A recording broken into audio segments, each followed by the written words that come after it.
प्रिय विद्यार्थियों, आज हम कबीर के पद ज्ञान विरह को अंग के विषय में बात करेंगे। अंग का परिचय इस प्रकार है कि निर्गुण संतों में ज्ञान की महत्ता को सभी ने स्वीकार किया है।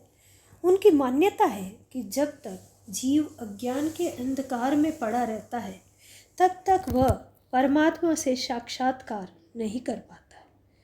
इसलिए इस अंग में कबीर ने ज्ञान और विरह के समन्वय का वर्णन किया है और ज्ञान विरह के अंग में वह अपने पद में लिखते हैं, हिरता भीतरी दो बड़े धुआं न प्रगट होई, जागे जाके लागी सो लखे क जिए लाई सोई। हृदय दो यानी अग्नि, बड़े जले, लाई यानी लगाकर। कबीर दास जी कहते हैं, हृदय भीतर दो बड़े, कि हृदय के भीतर प्रेम की दावा अग्नि है, वो जल रही है, धधक रही है।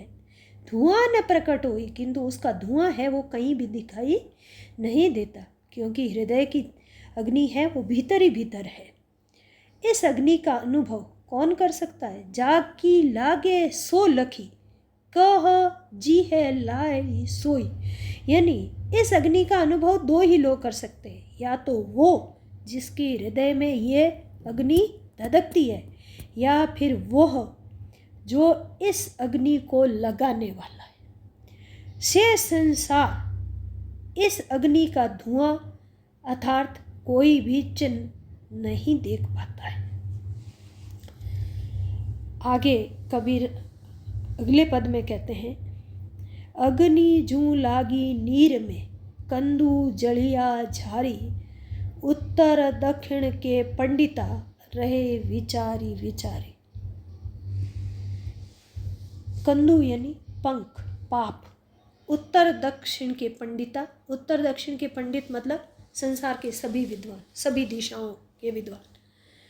यानी माया रूपी जाल में ज्ञान अग्नि लग जाने से विषय वासना का पंख जलकर समाप्त हो गया है। कीचड़ है वो अग्नि जू लागी नीर में, जिस प्रकार जल में अग्नि लग जाती है, कंदू जलिया झारी वो पंख कीचड़ को जला देती है, वैसे ही माया रूपी जाल में ज्ञान अग्नि लग गई है और उसने विषय वासना रूपी कीचड़ को जलाकर समाप्त कर दिया है।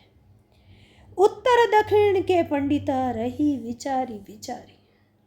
इस अद्भुत कार्य को देखकर कि पानी में आग कैसे लगी, उत्तर से लेकर दक्षिण के ज्ञानी यानी संपूर्ण संसार के विद्वान विचार करते रह गए, किंतु यह रहस्य उनकी समझ में नहीं आया। पूरी साखी में है वो व्यतिरेक अलंकार है। अगले पद में कबीर कहते हैं, अहेड़ी दोई लाइया मर्ग पुकारी रोई, जा वन में क्रीड़ा करी दाजत है वन सोई। अहेड़ी कहते हैं आखेटक को, शिकारी को, यानी गुरु। लाइया यानी लगा दी है। मृग यानी जीव, मनुष्य। किल्ला क्रीड़ा, दाजत जलना, वन विषय वासना से पूर्ण माया का संसार। यानी आहेड़ी दो लाया मृग पुकारे रोई। सतगुरु रूपी आखेटक ने माया के विषय वासना युक्त वन में ज्ञान की अग्नि लगा दी। जा वन में क्रीड़ा करी दाजत वन सोई। और जीव रूपी जो मृग है ये पुकार करके रो उठे हैं कि जिस वन में हमने क्रीड़ाएं करके सुख का भोग किया अब वही जल रहा है। अर्थात मृगों को पकड़ने और मारने के लिए शिकारी संपूर्ण वन में आग लगा देते हैं और वन में आग लगती देख मृग सम्मुख आ जाते हैं और आखेटक उन्हें अपने बाणों का लक्ष्य बना लेता है। यही रूपक कबीर ने यहाँ प्रस्तुत किया है। आगे कबीर दास जी कहते हैं, समंदर लागी आगी नदियाँ जली कोयला भई, देखी कबीरा जागी मंछी रूखा चढ़ गई। समंदर संसार रूपी सागर, नदियाँ विषय वासनाएं, कोयला यानी शुष्क, सार मछली, मनुष्य, रूखा ब्रह्म। कबीरदास जी कहते हैं कि समंदर लागी आगी, नदियाँ जली कोयला भई। संसार समुद्र में क्या लग गई है? ज्ञान की अग्नि लगी, और जिससे विषय वासना और सांसारिक आकर्षणों की सरिताएं, नदियाँ जलकर कोयले की भांति शुष्क हो गई है। किंतु देखी कबीरा जागी, मंछी रूखा चढ़ गई। किंतु कितनी ही मछलियां रूपी आत्माएं इस विनाश चक्र में नहीं पड़ी, वे तो अपनी साधना के द्वारा ब्रह्मलीन हो गई, रूखा चढ़ गई। अतः हे कबीर, तू भी इस स्थिति को देख, जाग, और साधना के द्वारा तुम भी पर ब्रह्म परमेश्वर को प्राप्त करो। इसमें विरोधाभास अलंकार है। समुद्र में आग लग गई और मछलियां हैं वो वृक्ष पे चढ़ गई। आगे कबीर है वो जरणा को अंग।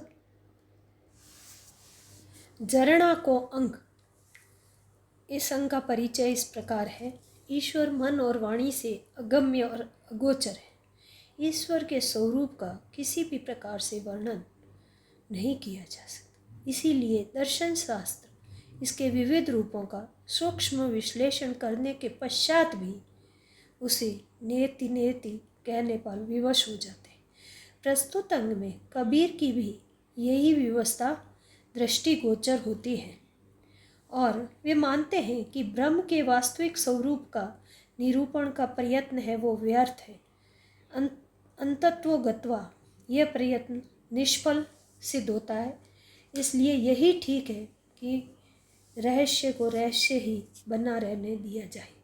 व्यक्ति अपनी ससीम सीमाओं में उस असीम सत्ता का ज्ञान या उसके विषय में वर्णन नहीं कर सकता।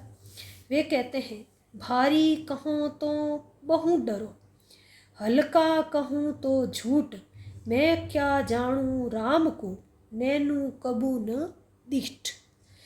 दीठ यानी देखना।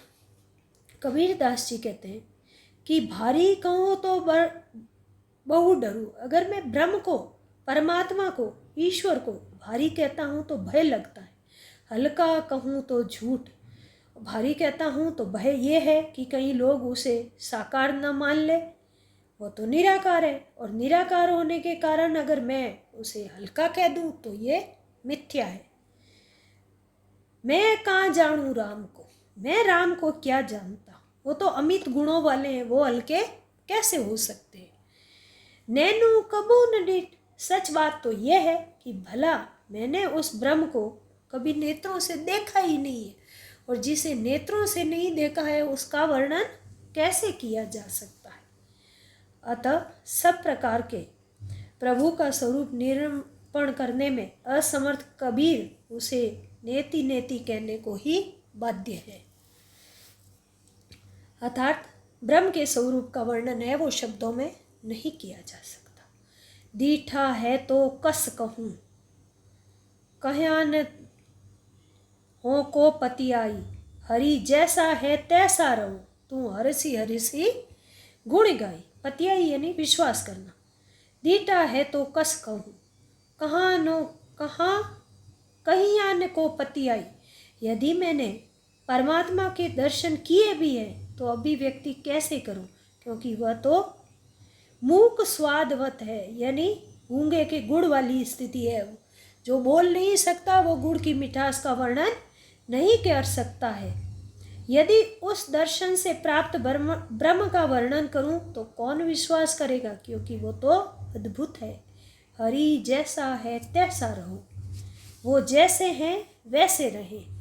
तू हरसी हरसी गुण गाई, हे मन तू तो प्रसन्न होकर के उल्लास के साथ भगवान का गुण गान कर, क्योंकि उनका स्वरूप का परिचय है, उसका प्रयत्न करना व्यर्थ है। संपूर्ण पद में विशेषोक्ति अलंकार। धन्यवाद।